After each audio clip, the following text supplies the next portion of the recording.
नमस्कार दोस्तों, आज इस वीडियो में लेकर के आए हैं रासायनिक नियंत्रण। खरपतवारों का रासायनिक नियंत्रण कैसे किया जाता है। नेक्स्ट वीडियो में हमने भौतिक व यांत्रिक विधि द्वारा खरपतवार का नियंत्रण के बारे में अध्ययन किया था। देखिए दोस्तों, रासायनिक जो नियंत्रण है कि खरपतवारों का रासायनिक नियंत्रण कैसे कर सकते हैं, कि कौन कौन से रसायन हैं जिसका प्रयोग करके हम खरपतवार का नियंत्रण कर सकते हैं। हमारे यहाँ पर जो रसायनों का प्रयोग किया जाने लगा है वो द्वितीय विश्व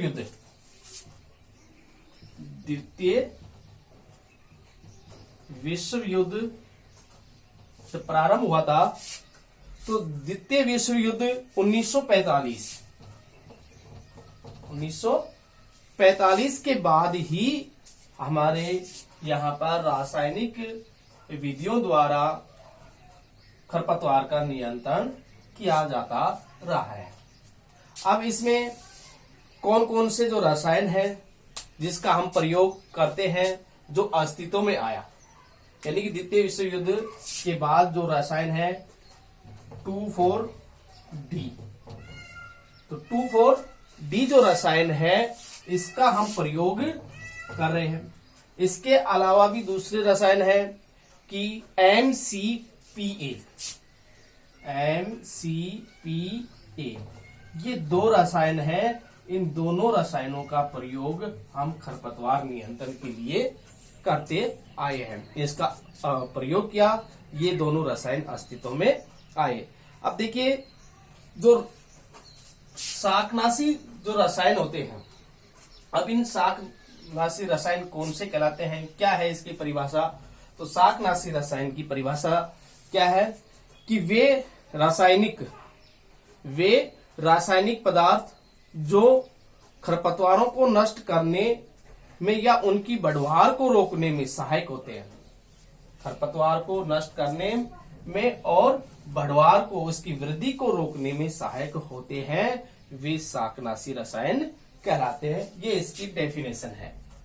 बढ़वार को, वृद्धि को और इसके नष्ट करने में जो सहायक होते हैं वो शाकनाशी रसायन कहलाते हैं।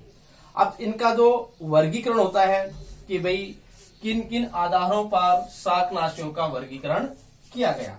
तो शाकनाशी रसायन का वर्गीकरण, शाकनाशी रसायन का जो वर्गीकरण है, तो इसके जो वृद्धि के जो कारण होते हैं, भाई कौन कौन से इसके प्रभाव होते हैं। तो शाकनाशियों को उनके गुण, उसकी विशेषता, उसके प्रभाव के आधार पर इन्हें विभिन्न भागों में विभाजित किया गया है, वर्गीकरण किया गया है। तो शाकनाशियों का वर्गीकरण है उसके गुण के बारे में, उसके आधार के बारे में और उसकी विशेषता के बारे में जो वर्गीकरण है, उसमें पहला है वर्णात्मक व अवर्णात्मक शाकनाशी। वर्णात्मक व अवर्णात्मक शाकनाशी। दूसरा है मृदा सक्रिय व पत्र सक्रिय शाकनाशी। ठीक है। तीसरा है संपर्क व स्थानांतरित शाकनाशी। और चौथा है मृदा जीवाणु नाशक व मृदा धूमक शाकनाशी। तो आज हम इस वीडियो में वर्णात्मक व अवर्णात्मक शाकनाशी के बारे में देखते हैं। देखिए, वर्णात्मक व अवर्णात्मक शाकनाशी क्या है। पहले बात करते हैं वर्णात्मक शाकनाशी।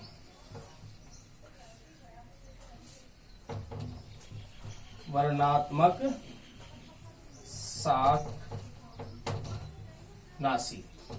ठीक है। तो वर्णात्मक शाकनाशी किसे कहते हैं। तो वर्णात्मक वे रसायन जो किसी जाति विशेष के पौधों को ही नष्ट करने में रसायन का प्रयोग करते हैं। किसी जाति विशेष के पौधों को नष्ट करने में जिस रसायन का प्रयोग करते हैं वो वर्णात्मक शाकनाशी रसायन कहलाते हैं। इसमें किसी दूसरी जाति के या अतिरिक्त जो अन्य किसी जाति के जो पौधे होते हैं उनको नष्ट नहीं कर पाते हैं। तो इसके यही कह सकते हैं कि वे रसायन जो किसी विशेष जाति को नष्ट करने में, हम खरपतवारों को नष्ट करने में शाकनाशी का जो प्रयोग करते हैं, केवल उसी जाति के पौधों को नष्ट करता है, वह वर्णात्मक शाकनाशी कहलाता है। जैसे हम देखते हैं कि भाई 2,4-D जो रसायन है, इसका प्रयोग गेहूं की फसल में हम करते हैं। तो जो 2,4-D ये जो रसायन है, तो इसका प्रयोग चौड़ी पत्ती वाली जो खरपतवार है उसको नष्ट करने में हम प्रयोग करते हैं। तो इससे क्या है, जो खरपतवार चौड़ी पत्ती वाली जो खरपतवार है वो नष्ट हो जाती है, और गेहूं की जो पत्तियां होती है वो लंबी सकरी पत्ती वाली होती है, तो उसकी गेहूं की फसल को कोई नुकसान नहीं होता है। तो 2,4-D के प्रयोग से गेहूं की फसल में चौड़ी पत्ती वाली जो खरपतवार है वो नष्ट हो जाती है, और गेहूं की फसल को कोई नुकसान नहीं होता है। तो ये होती है वर्णात्मक शाकनाशी। अब इसी का है अवर्णात्मक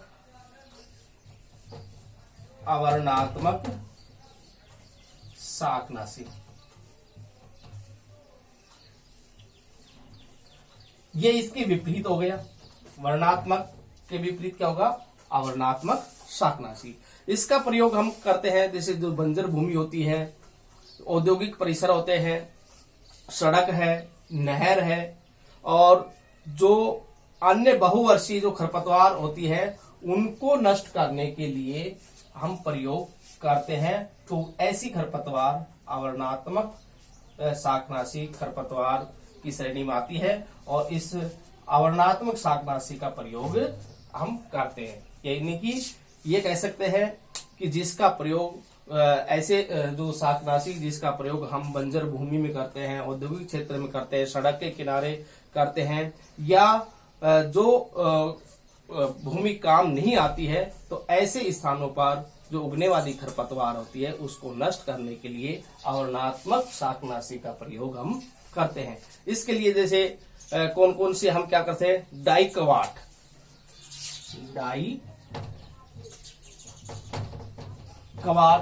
ये एक है। उसके बाद में पैराकवाट,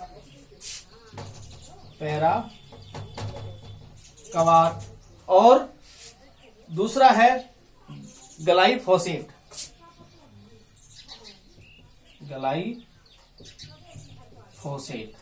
तो इसका प्रयोग हम कर सकते हैं। ये अवर्णात्मक शाकनाशी कहलाते हैं।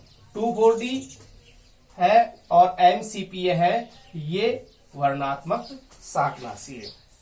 तो डाइकवाट, पैराकवाट और ग्लाइफोसेट अवर्णात्मक शाकनाशी का प्रयोग औद्योगिक क्षेत्र, बंजर भूमि और सड़क, नहर आदि में उगने वाले जो बहुवर्षीय जो खरपतवार है उनको नष्ट करने के लिए हम उपयोग में करते हैं।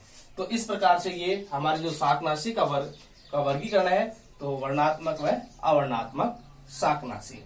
तो नेक्स्ट वीडियो में हम मृदा सक्रिय व पत्र सक्रिय शाकनाशी, संपर्क व स्थानांतरित शाकनाशी, मृदा जीवाणु नाशक व मृदा दोमक शाकनाशी का प्रयोग के बारे में अध्ययन करेंगे। धन्यवाद।